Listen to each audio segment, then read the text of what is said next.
Dude, I was going to talk about those earlier, actually, because I totally saw him and I was like, you look like Clark Kent almost. I was kind of going with the Clark Kent and the whole thing. I don't know. Oh, hey! Oh, didn't see you there. Another week. Welcome back to the Why the Fuck Are We Awake at 3 a.m. weekly vlog. This is Eric. This is Corey, but why the fuck are we awake at 3 a.m.? Well, we just got off work. I mean, we're at work, but we just got off of work. So we're at, okay. And you know, makes sense. Yeah, absolutely, it does make sense. Even though you might not think we're at work because we're not wearing our normal work clothes, are we? Yeah, no, we're not at all. I'm wearing a Deadpool shirt. I'm wearing a Superman Conan shirt. Which is fucking awesome, by the way. That's so rad. Once a year, I wear it on the Thursday shift every Comic-Con. It's like Conan is fucking hilarious. Conan, dude, we know you're probably a viewer of our vlog. Thank you. Just remember to give us a thumbs up. Yeah. And come by Bootlegger sometime. Cheers, buddy. What are you drinking over there? Cali Cream. What are you drinking? Cali Creamin'. Way to switch it up. Drinking Coors Light. Big thanks to our sponsor, Coors Light. Tap the Rockies, the Silver Bullet, out of a little town called Golden, Colorado. Is that where it's from? Golden? It's just outside of Denver, Colorado. I gotta go there. I'm hopefully in September. September or late September, I gotta go to a cousin's wedding out there. So, hopefully do a tour of the Coors, please, and say thank you for sponsoring our weekly vlog. Share pictures and exactly. Anyways, we have a guest. We have a guest. Last week we didn't have a guest, and that was cool. It was different. Yeah. Why don't you introduce the guest? No, you introduce the guest. I always introduce the guest. All right, I will introduce the guest. One of my good friends and someone that I look up to and I respect a ton here in the industry. This guy has done so much to help me and help the bar, and he's running around the building right now to get hyped. Let's introduce him. It's Gentry Cole. Oh, I thought he was gonna high five me. Instead, he throws his drink everywhere. Come on in, Gentry. Come on back. Here he is. Yeah, love the energy. Love the energy. You're all wet. I think it's all good. Still beer on my back. It's all good. Hi, I'm Gentry. This is Gentry. Gentry, what do you do here at Bootlegger? Anything the bosses tell me to do. Good answer. My favorite answer. But what is your actual job description? I'm a bartender. And a key carrier. They call me Captain. Do you have a key? He does have a key. I can't even get a key around. You don't deserve a key. Let me put us in perspective for the viewers. These guys both have job descriptions, but they both share some managerial duties. But Gentry, so you've been a bartender. First of all, how long have you worked in the restaurant business? Since I was 14. Really? Well, how old are you right now? You don't have to say that, but I want to know how many years you've worked in the restaurant business. I started working 1994 in a restaurant. Wow. It's 2018, awesome. So do the math. Can I say how old I was? Yeah. I was 2. Nice. Wait, you were 2 in 2000? Wait, you said, oh sorry, you said 2004. I thought you said 19. 1994. I was 2 in 2004. So you've been in the industry for. What did you start at? I started out as a busboy. I worked in Old Town in San Diego at a restaurant called El Fandango. Is this still there? It's still there. Yeah, it's one of still going there and get employee discounts. No, no. It was one of the craziest jobs though. It was one of the craziest. I was 14. I'd never had a job before. The only white dude at a Mexican food restaurant in Old Town San Diego. Hell yeah. Nice. Old Town San Diego is known for its Mexican food, for all our international viewers. Yeah. Old Town is really famous. It's historic. There's a lot of cool houses and stuff like that. It's actually called the birthplace of California because the Presidio in Old Town is actually the Presidio, Yeah, it's the birthplace of California, the very first building. And all the mission trails, like for the missions that whatever the priest was or whatever started it here, and then he went up all the way to San Francisco. Yeah, it makes sense. Could be wrong, but I think that's what it is. Mexico starts from the bottom. Yeah, that's start from the bottom. So now you're a well-respected bartender. One question we always ask our viewers? One question we always ask all of our guests is, what is one thing that customers do that pisses you off beyond all else? one thing? Well, I know you could say a couple, Yeah. but do you have one thing that's just like, I hate it so much when people do this? So, this isn't. Oh man, I'm already rubbing my face. I'm so angry with it. It's one of those things that it's a relatively new thing. It didn't used to happen. So, people close out for every drink, and it's something that you'll notice with people who are under 24 or 25. They close out every time they order a drink. Versus starting a tab. Versus starting a tap. Yeah. And, the reason why it pisses me off, the people waving their card because they're angry because they gotta wait and everything, but it's because every single person orders one drink and then you have to walk back and close, run the numbers, it's to go through the data, so run the data, and has to wait to print, and you have to bring it over, and then they sign it. So if they leave their tab open, you know what they drink, and they don't actually need to come up and order for you. You can just kind of see them when they're a couple of rows back. And they're kind of like, Yeah, you've been drinking a bunch of Coors Lights all night. Coors Lights all night. he knows this with my heart. By the way, in Spanish, that's La Bala de Plata. I don't care. He doesn't fucking care, Don't which care. is fine. Look, I don't speak Mexican. But okay? yeah, closing your tab out every single time, and then using the excuse like, well, I'll forget my card if I don't.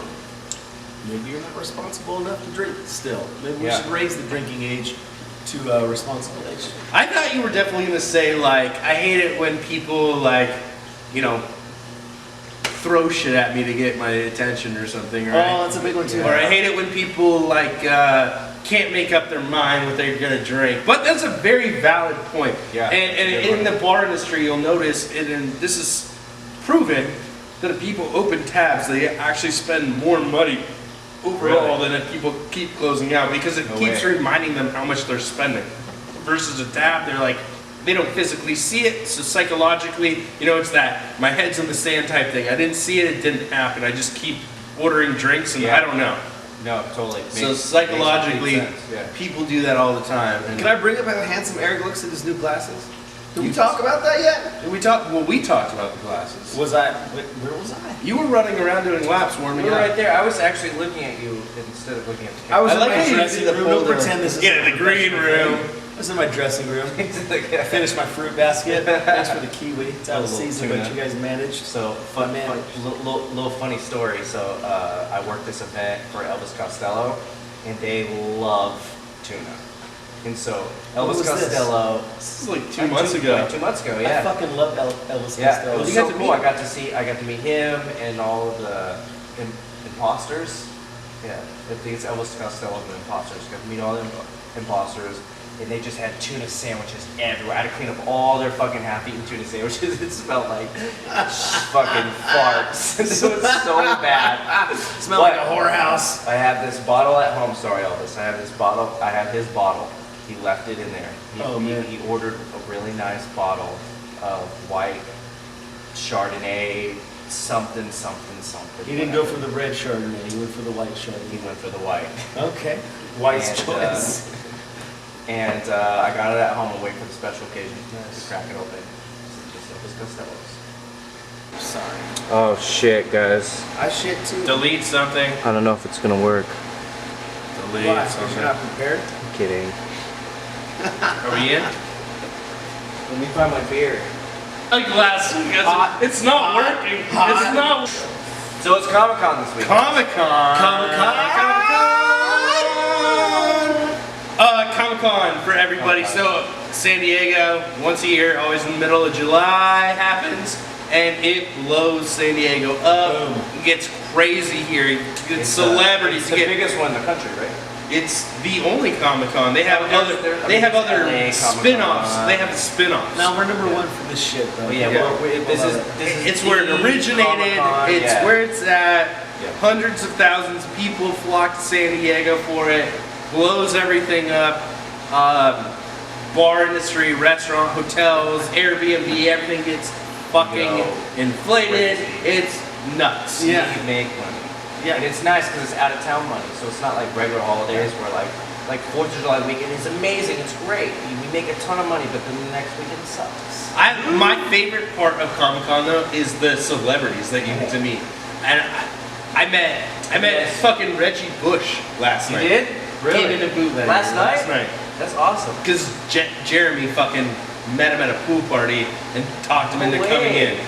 Fucking Jeremy. Yeah. Jeremy. I bet so. What did Jeremy? Have you What guys is it about Jeremy? Jeremy just has a fucking talent. I don't know what Jeremy's deal is, but dude, he's like a sterling. He's doesn't offend anybody. He's easily approachable. Yeah. Hey, wait. Tall, Wait. generic, He looking always handsome asks man. about you. Gentry, you've been here for a while. Have you ever met a cool ass celebrity, like Comic-Con or not? But Comic-Con, if Comic-Con story for you, man. I can't wait to hear it.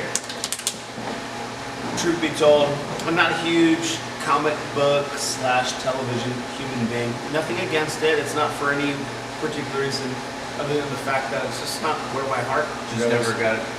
I spread myself too thin. I just haven't thinned that direction yet.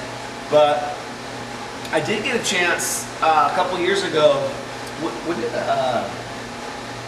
the new Star Wars movies come out? The first one came out 2 years ago. Okay, so In December. okay, so whenever that was, there was Comic Con down here, and I had a buddy who was around, and he asked me if I wanted to go and check out what he was doing.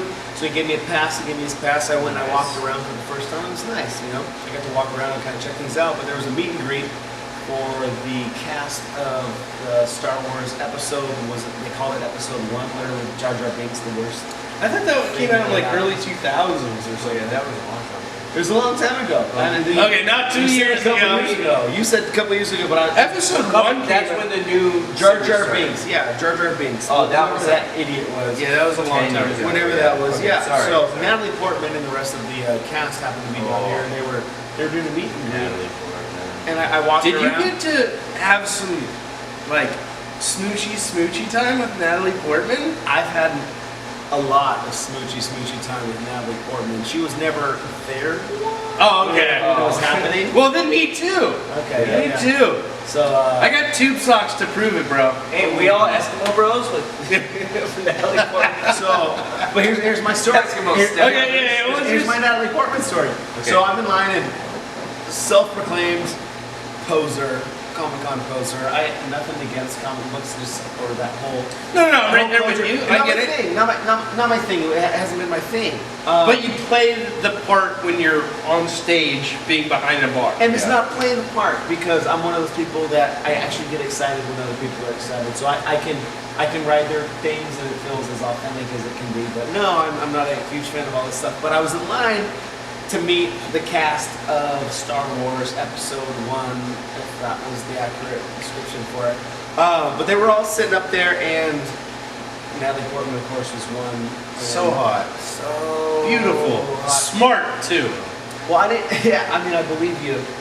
The thing about Natalie Portman in real life, she's as good looking in real life as she is on. Don't tell me that, bro. It hurts my heart. And I hate it when there's all these gorgeous actresses and they have so many, they just have all these Photoshop lame photos of them. It's like, I just want to see one real photo. A real picture of like you. a real picture because they're just as It's gorgeous. the bait and switch most of the time. well, it's safe to say that. So is she nice? You shake her hand? You get to touch her? So here's the deal. Did you touch her? I If you can't touched remember it. whether or not I touched her. I can't remember. In my head, And you it- touched her inappropriately, which is appropriate for my mind. Well, in my head, if I touched her at all, it was gonna be as pathetic as like a handshake or a pinky swear. So there was definitely no chemistry If you on the pinky touch. swear- If there was a touch that I can't remember, but Natalie Portman, if you're watching, comment below. Please, there will be a link. There will be a link in the description below. since you obviously remember There will be me a link in the as description well as I that- remember you. It goes straight. It's my phone number, Yeah. basically. I think she might have just liked this. I got an update on my phone. Natalie Portman just liked this segment. Thanks. Long We're story live. short, or long Long, story longer. long story long. So there was a big line of people, and everyone's going through and shaking the, like pretty arbitrarily shaking, like, oh yeah, nice to meet you, this type of thing. And there's a long line, so they're forcing people through. And I went through, and I don't remember what I said, but I said something, and Natalie Portman and I just started talking. And I ended up just sitting there talking to Natalie Portman for what in my head felt like a good 5 or 6 minutes. Probably in real life was like 30 5 or 6 seconds. 5 or 6 minutes because I'm pretty good with time. Yeah, that's what I like. But it got to the point where the people Yeah, you had behind me in sex line were with getting like agitated that they were They're still, like, move on, and they move were on. still waiting, you know, trying to get there, and like everyone else is kind of getting forced through. And we had a couple of good giggles, and I left feeling way cooler than I did when I walked up. So that's my Comic-Con story. That's a good story, I bro. met Natalie Portman, and I felt like for at least a nanosecond she was deeply in love with me, and then kind of came Maybe back to you would have a reality. shot. Hey man, I've never the hottest chick I've ever met at Comic Con. What was her name? She's she was in all those like not another teen movie. Lindsay Lohan. No. It's fun I couldn't think of the name, but that's exactly She what I was thinking. she was like really popular. Carmen Electra. Nope, younger than that. Carmen Electra. I'll think of it. Anyways, when I met Napoleon Dynamite, dude. Oh, you did? The coolest Wait, guy. it's not his real name. Yeah, I know, but I just say Napoleon Dynamite, dude. I don't know if you I met one of the coolest guys, actually, and I'm a big fan of him, is Justin Long. He was in one of my all-time favorite movies. It's a cult classic, not for everybody. It's called Accepted. Totally funny fucking movie. Like, anyways, and literally he came into a bar I was working at. I introduced myself, and then like he hung out, chit-chatted for like 20 minutes and left, and then 4 hours later came back at like 1 a.m. kind of drunk, and he saw me inside, and I was working as a security guard. He ran up to me, he's like, "Corey!" And I'm like, "Hey, man, you remember my name?" Like, that's fucking awesome, dude. Oh man, But heart sunk, right? It's feeling so Oh, good. it felt so good. God, I wish I would remember that girl's name. She big boobs, like she was really popular back Pamela in the day. Anderson. No. She was like a younger girl, and I'll think there will be a link in the description below with who it was. I've also met Seth Green. Thought he was gonna be a huge dick. Not a huge dick. Actually, a really nice guy. And he was like, I was just a security guard. He came up to me. He's like, "Hey man, how are you?" Shook my hand. He's like, "I'm Seth." I'm like, "I'm Corey, man. I've seen your stuff." And he's like, "Cool, man." And he's like, "Hey, how's your night going?" I was like, "Good." He's like, "Just Comic-Con, like totally screw everything up," and actually engaged in an actual legitimate conversation. Whoa. I met Megan Fox. Oh, now, gentlemen, hold on. start your Let's hear boners. Gentlemen, start your boners. She was wasted. She was wasted, and she was just dancing around, and like it wasn't even a busy bar at the time, and it was just like she had the whole dance floor to herself. Her and her girlfriend, they kept coming up and talking to me, trying to get me to dance with them. I was like, I can't dance. I'm a security guard. Like, I can't. But then they ended up just sitting there next to me, chit chatting. But totally. There you go. Nothing wrong with that. Thanks, Rob. I just caught a fly. Fucking Even better. ninja. All right, well, with that, let's end it. Sarah Adams, thank you for being a listener. Sarah. Kyle, we love you. Kyle. You know, we always... I'm gonna do you a favor, Kyle. I love you to death. This is the way I feel about a man bun. I'm thankful I never had one. And I think it's time you pretend you never had one too. With that, we're going to end it. Thanks for viewing. We'll see you next week. Peace. Put your hands Peace. up. Get rid of that man bun. Where's my beer? Right there on the chair. You're bumping like no. Put up. Shit out of the bump. Pump it up. Hotter. It's fucking hotter. Find it hard. Just do it. We should all take a break. You're on fucking fire, dude. You're on fire. Damn it. Quit playing games with my heart. I got beer. Go pee in the hole. Enough little sharpness gets free. I remember who it is. Who? Jennifer Love Hewitt. Like the real name.